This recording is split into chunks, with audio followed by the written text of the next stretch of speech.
ফিরে আসলাম বিরতির পর। ৭১-এর মুক্তিযুদ্ধ, যে মুক্তিযুদ্ধ কোনো হঠাৎ করে ঘটে যাওয়া ঘটনা নয়, কার্যত সেই সময় দাঁড়িয়ে ৭১-এর মুক্তিযুদ্ধে যে যুদ্ধ চলে ভারত এবং পাকিস্তানের মধ্যে, সেই সময়ে অর্থাৎ তৎকালীন সময়ে প্রধানমন্ত্রী দেশের ছিলেন ইন্দিরা গান্ধী। আজ বিজয় দিবসে দাঁড়িয়ে ইন্দিরা গান্ধীর সেই সময়কার ভাবনা চিন্তাকে কুর্নিশ জানানো হয় আজ প্রদেশ কংগ্রেসের পক্ষ থেকে। একই সঙ্গে বিজয় দিবস পালন করা হলো কংগ্রেস ভবনের সামনে। কংগ্রেসের সভাপতি আশিস সাহা থেকে শুরু করে বিধায়ক সুদীপ রায় বর্মন এবং কংগ্রেসের অন্যান্য নেতৃত্বরা, বিধায়ক গোপাল রায় থেকে শুরু করে অন্যান্যরা ইন্দিরা গান্ধীর মূর্তিতে, ইন্দিরা গান্ধীর প্রতিকৃতিতে পুষ্পার্ঘ্য দিয়ে মাল্যদানের মধ্য দিয়ে শ্রদ্ধা জ্ঞাপন করলেন আজ বিজয় দিবসে। ১৯৭১ সালের যদি প্রেক্ষাপটের দিকে তাকায়, সেই সময় দাঁড়িয়ে পাকিস্তান সেনাবাহিনী বাংলাদেশে শুরু করে গণহত্যা এবং তৎকালীন ভারতের প্রধানমন্ত্রী ইন্দিরা গান্ধী তিনি ভারতের সীমান্তরক্ষী বাহিনীকে তৎক্ষণাৎ সতর্ক করে দেন। সতর্ক থাকার জন্য নির্দেশ দেওয়া হয় বিএসএফ কে। যে গণহত্যা শুরু হয়েছিল, সেই গণহত্যা থেকে বাংলাদেশের বাসিন্দাদের মুক্তি করতে এবং তাদেরকে প্রাণে বাঁচানোর জন্য তারা যখন দলে দলে ভিটে মাটি ছেড়ে অতিক্রম করে ভারতের দিকে তারা যখন চলে আসে, সেই জায়গায় দাঁড়িয়ে বিএসএফ যাতে সহায়তা প্রদান করে এবং সীমান্তে বসবাসরত ভারতীয়রা যাতে সাহায্যের হাত বাড়িয়ে দেয়, সেই আবেদন যেরকম করেছিলেন, তারই সঙ্গে একাধিক বিষয়ে সামরিক ক্ষেত্রে তিনি বিভিন্ন সহযোগিতা করেছিলেন। তাই সেই জায়গায় দাঁড়িয়ে আজ বিজয় দিবসে তৎকালীন প্রধানমন্ত্রী ইন্দিরা গান্ধীকে শ্রদ্ধার্ঘ্য নিবেদন কংগ্রেস ভবনের কংগ্রেস কর্মীদের পক্ষ থেকে। কি বক্তব্য উঠে আসছে প্রদেশ সভাপতি আশিস সাহার, শুনুন। আজ 52তম মুক্তিযোদ্ধাদের যে বাংলাদেশ গঠন করার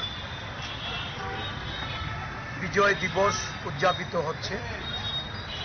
এই বিজয় দিবসে ত্রিপুরা প্রদেশ কংগ্রেসের পক্ষ থেকে এক কর্মসূচির মাধ্যমে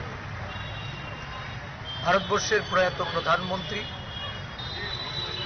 যিনি বাংলাদেশ গঠনে বলিষ্ঠ ভূমিকায় ছিলেন, 1971 সালের মুক্তিযুদ্ধে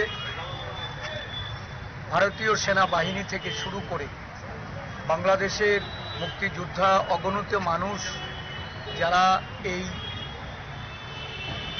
যুদ্ধে আত্মবলিদান দিয়েছেন, তাদেরকে স্মরণ করে আমাদের দেশের প্রয়াত প্রধানমন্ত্রীর প্রতি আমরা শ্রদ্ধাঞ্জলি অর্পণ করছি। এই দেশের নাগরিকদের আন্তরিক শুভেচ্ছা অভিনন্দন জ্ঞাপন করছি।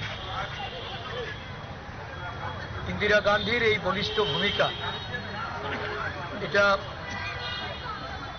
ভারতবাসীর জন্য যেমন গর্বের। ভারতীয় সৈনিকরা সেই দিন পার্শ্ববর্তী রাজ্য বাংলাদেশ গঠনে যে ভূমিকা নিয়েছিল, তাদের আত্মবলিদান এটা দেশের প্রতিটা মানুষের কাছে আমাদের বীর শহীদদের, তাদেরকে স্মরণ করে তাদের প্রতি আমাদের শ্রদ্ধার্ঘ্য আমরা নিবেদন করে গর্ববোধ করছি। এই দিনে জাতীয় কংগ্রেসের পক্ষ থেকে সারা দেশব্যাপী যে কর্মসূচি নেওয়া হয়েছে, ত্রিপুরা প্রদেশ কংগ্রেসের পক্ষ থেকে আমরা এই কর্মসূচি এখানে ত্রিপুরা প্রদেশ কংগ্রেসের প্রধান কার্যালয়ের সামনে আমরা অনুষ্ঠিত করছি। আজকে মুক্তিযুদ্ধের ঘটনাবলী নিয়ে, মুক্তিযোদ্ধাদের, সেই দেশের জননায়ক মুজিবুর রহমান এবং আমাদের প্রয়াত প্রধানমন্ত্রী ইন্দিরা গান্ধীর সম্বলিত এক তথ্যচিত্র এখানে প্রদর্শিত হবে।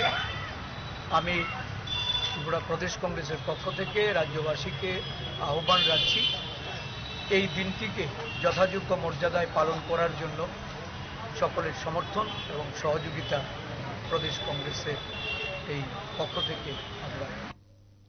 পাকিস্তানের বিরুদ্ধে ভারতীয় সৈনিকদের বিজয়ের দিন আজ 16ই ডিসেম্বর। আজকের দিন শ্রদ্ধার সঙ্গে ভক্তি সহকারে পালন করা হচ্ছে। তারই সঙ্গে শেখ মুজিবুরের কাছ থেকে, বাংলাদেশের জাতির পিতার কাছ থেকে ক্ষমতা হস্তান্তর করার যে ছক বা ষড়যন্ত্র করা হয়েছিল তৎকালীন সময়ে পাকিস্তানের পক্ষ থেকে, সেই ছক বুঝেছিলেন ভারতের প্রধানমন্ত্রী তৎকালীন ইন্দিরা গান্ধী এবং তার সরকার। তাই সেই সময় তিনি ঝাঁপিয়ে পড়েছিলেন বাংলাদেশকে এই পরাধীনতার শিকল থেকে মুক্ত করতে। তাই আজকের দিনে ভারতের তৎকালীন প্রধানমন্ত্রী ইন্দিরা গান্ধীকে সম্মান জানানো, শ্রদ্ধা জানানো হচ্ছে প্রদেশ কংগ্রেসের পক্ষ থেকে। যদিও গোটা দেশব্যাপী কংগ্রেসের আজকের এই কর্মসূচি গ্রহণ করা হয়েছে বলেই জানালেন প্রদেশ সভাপতি আশিস কুমার সাহা।